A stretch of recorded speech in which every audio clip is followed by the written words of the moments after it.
धालगडे यांनी पहिल्या 25 वर्षापूर्वी मूर्त्या आणल्या होत्या। तर या गावामध्ये त्यांनी प्रत्येकांना सांगितले की मंदिर बांधा, पण कुणीच त्यांच्याकडे लक्ष दिलं नाही।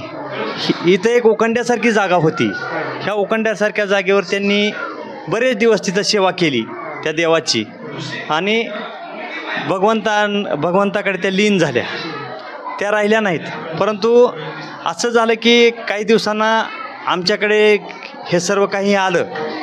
मग मी सर्वांना आमचे जे भजनी मंडळ आहे, श्री विठ्ठल रुक्माई भजनी मंडळ, या भजनी मंडळाच्या सर्वांना आम्ही बोलवून घेतलं। त्यांना सांगितलं की आपल्याला हे काम करायचं आहे। सर्वांनी भरभरून अशी प्रतिसाद देऊन, गावांनाही प्रतिसाद देऊन हे वैभव उभा केलेला आहे। याच्यामध्ये गावाचा प्रत्येकाचा खारीचा वाटा आहे। आम्ही मात्र निमित्त झालेलो आहोत। याच्यामध्ये आमचं काय असं कुठला मोठेपण नाही।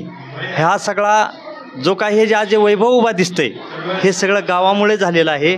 आणि आज खरोखरच भागीरथी आईसाहेब स्वर्गामध्ये अक्षरशः हसत असतील, त्यांचा आनंद गगनात मावेत नसेल असं आहे। आणि आम्ही दिनांक 4 तारखेला पहिल्या ज्या मूर्त्या होत्या त्याचं उत्थापन केलं, त्यांचं विसर्जन पंढरपूरमध्ये चंद्रभागेमध्ये नेऊन केलं, आणि ह्या नवीन मूर्त्या आणल्या आणि दिनांक 6 तारखेला भव्य अशी कलशाची आणि मूर्तीची मिरवणूक गावामध्ये काढली।